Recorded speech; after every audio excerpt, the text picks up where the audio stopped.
From the EPAWA headquarters in South Allentown, Pennsylvania, it's time for Weather Weeklies, an informative video of the ins and outs of weather that affect you most in the EPAWA coverage area. The following segment is a weekly video blog, and the opinions of the forecaster do not necessarily reflect the opinions of the staff of Eastern PA Weather Authority LLC as a whole, nor its constituents. Without further ado, here is meteorologist Bobby Martrich with Weather Weeklies. And good Sunday morning to you for July 19th. This is another edition of Weather Weeklies, and we're going to take a look at the long range today and go right through the month of August. We did have an update this week. I just kind of want to explain some things that go into that for some that might not be a little bit technically savvy as far as weather's concerned here. So I'm going to give you a breakdown of the chart that we have here first for the long range, and this is what we're looking at. Now, obviously, we're in a very hot pattern this week, at least to start the week here. We're going to have temperatures above average for this entire week just because, actually for this entire period from now to the end of the month. And the reason we have that, it's actually come into, this is a little misleading though, because it's not that entire period that's going to be well above normal. We're going to have a kind of a cooler air intrusion in the middle of this week, and I'll get into that in a minute a little bit too. But I think the entire period, if you took all these days between the 18th and the 31st, averaged them together, it would still be above average temperature from what is expected for this time of year. And here, as we get into the beginning, at least the first half of August, we're expecting temperatures to be slightly above average. And then there's some question marks around the 15th onward. Looks like there's a possible pattern change that the European model is alluding to, and that might allow some a little bit more cooler air intrusions to come into the eastern half of the United States. I'll get into that in a little bit too. So right now we're going to keep it near to slightly above because it's hard to say definitively that you're going to have a clear-cut pattern change, and you can't just put that right in here. So right now we'll stick to near to slightly above because that's what we've been having, and kind of start trending down a little bit. So you have low confidence on this because we really don't know if that pattern change is going to occur. Precipitation for the month of August is going to be near average, we think. So there's nothing really there's jumping out at us as saying there's going to be abnormally high or low. So we'll keep it near average here, and we'll keep that with moderate confidence for the month of August. Here's what we're talking about right now. We have the extended heat in the dog days, and that's the dog days of summer actually. That's what I look at it as, is anywhere, some people say between, around Independence Day up through Labor Day. I think the dog days, the most concentrated period of the hottest temperatures around these parts, at least climatologically speaking, is somewhere between the 15th of July and 15th of August. I think those are your true dog days of summer, and I think during that period is when we're going to experience our hottest points of the summer. So as far as what is the norm, a lot of people are saying this doesn't seem like it's normal. It seems like it's been hotter than normal or anything like this. This is exactly the way, climatologically speaking, this is kind of following a normal summer pattern. That same thing with the why do we get all this rain? Well, we have thunderstorms come through, and that happens in summer, and there's nothing abnormal. There's we had a few tornadoes, a little over a week or two ago here, but that's all part of the game here. There's nothing that's jumping out and saying, wow, this is a really abnormal summer. This is pretty normal so far. And here this week we're expecting a hot and humid ridge down here to the south here. This is actually taking the jet stream like this. If you can see how the jet stream is going here, you got a trough out here. Every time you have a trough, obviously that's the colder air coming in here. So here's a trough bringing the cooler air here for the Pacific Northwest. Anytime you have a ridge, you have the increase, the temperatures increase ahead of it. So obviously plains all the way up to the East Coast here are going to be very warm. As long as this stays north of us, we're looking at some very warm temperatures. That's what we're in right now. I do think during this week, though, it's going to become more zonal, which is more like this, more west to east. Everything's going fast west to east. And since it becomes more zonal, at least for a couple days, it's going to give us a near to maybe slightly below average temperature regime as you get into later in this week, and perhaps even into at least the beginning part of the weekend. And then we're going to start doing this again. This will be the look that we have toward the end of the month, which would be early next week. Late weekend, early next week, and have this same thing with a cooler air out west, and you have another ridge down here pushing temperatures up here as we head into next week. So here's what we look at for temperature anomalies. This is a measure of above how far above or below normal you are. Every time you're in these reds and oranges, these colors here, this is all above normal. This means that, this is looking at today. So obviously, with the temperatures expected to be in the low to mid 90s, that's not normal. I know that people think that summers, they think, mid 90s is normal. That's really not normal. Our normal temperature highs in most locations across our coverage here and never reach 90 for a normal high. So if you're in the 90s, and for this time of year, you should be in the mid upper 80s across our coverage area from north to south. So if you're in the 90s, obviously that is above normal. Okay, so that's where you're having right now. As we get later in the week, as a result of a cold front coming through here later Tuesday, all right, behind it you're going to have some colder air. Now this is not very cold. I know this looks really like, wow, this is really cold. See all these blues and all the greens here. It is a lot cooler up here. This area right here across our coverage area, which is right in this area right here, this is only about anywhere between 0 and 1 degree Celsius below normal. So obviously we're not talking about a really drastic cool down. We're talking about, if the normal high is 87 and you're stuck at 84 or 85 for a couple days for a high, that's what we're talking about. We're not talking about some major cool down here.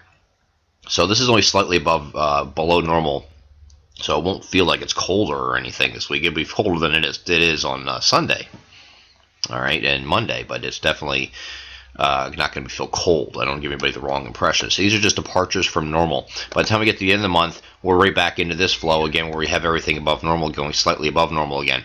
Now, there's some disagreement as far as what the extent of this warmth is. The models keep going back and forth on this. But I do think you're going to have this return. This is actually looking at the 29th, and then once you get beyond that 30th, 31st, or beginning of August time frame, you're going to be above normal here as well. So there was some disagreement about the models keep going back and forth about how long this cooler air lasts, and I do think it lasts for a couple days, and that's it. And then you're right back into this nonsense, which we're into the hot and humid again. As far as precipitation goes, not really looking a lot. This is a measure of the precipitation expected over the next 10 days. This is a grand total over 10 days. And you can see most areas are under an inch of precipitation. Most of this is just as a result of thunderstorms moving through, mainly on later on Tuesday. You have a cold front moving through, showers, thunderstorms on the front, and you get some rain here. Now, you can't take this verbatim, because obviously if you have a thunderstorm come through bringing heavy rain, you're going to have in localized areas going to be higher. Right now, the highest amounts are favored out here, and that's inch and a half time over a 10-day period. That's the highest you see. You got a little bullseye here in South Jersey. I mean, you can't go through these models and expect that this is going to exactly what it's going to be, but you can get an idea of whether it's going to be above or below normal precipitation for the next 10 days. This looks slightly below to me, so we're not expecting a lot of, and it makes sense.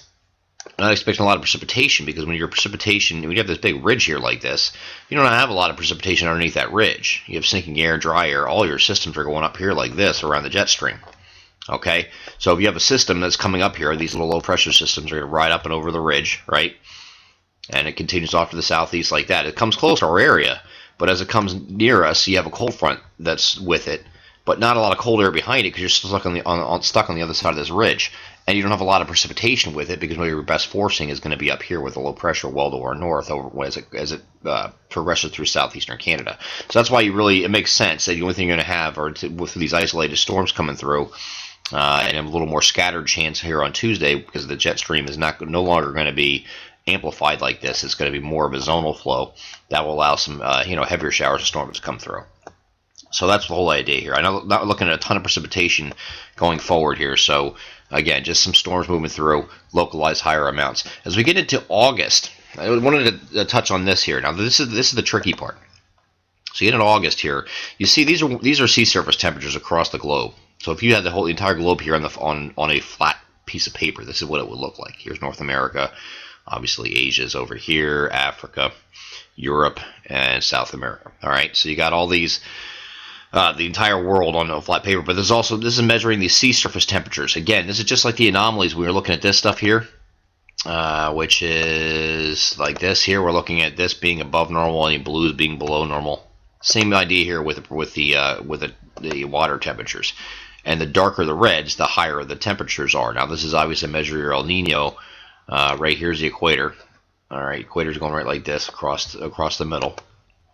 All right, right along the equator is where they measure your water temperatures determine El Nino. Obviously, very, very warm in the eastern Pacific. Here is your very, very warm temperatures. This is what is driving El Nino right now and causing it to, this is what's increasing. This is what El Nino is. It's just a measure of the sea surface temperatures out here. Very, very high.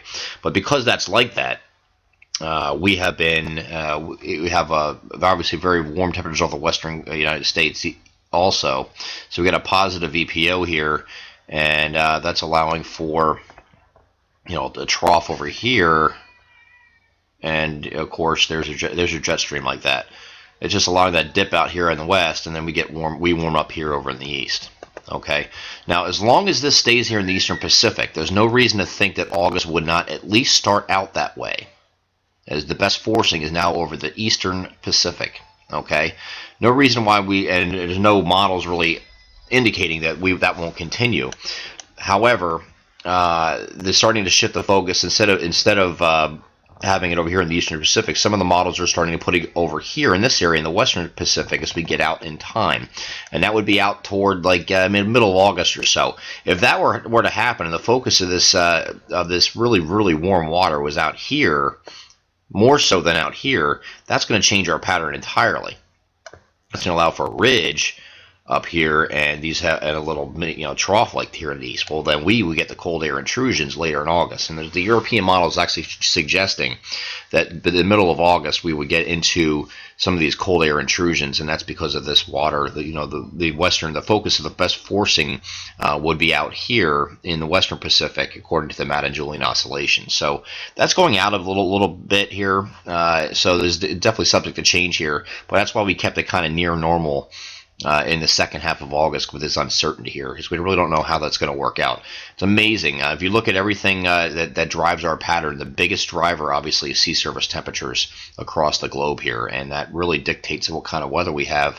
So when we're looking at long range stuff, we're really paying a big, one of the biggest factors are the sea surface temperatures, and where the best forcing is occurring, whether it's going to be on the eastern Pacific or west or even central, will dictate how we're going to be here as far as where the jet stream goes, which will determine our temperatures, how active we are in precipitation or not, and whether we're above and below normal. So this is our biggest factor. So right now is looking like, at least for the first half of August, we still have the best forcing here in the eastern Pacific. So these warmer air shots here should last right through the middle of August. So we're definitely looking at July 15th to August 15th as the warmest time for the dog days of summer, and that should continue at least through that point. We'll re-examine later in August as we get a little bit closer.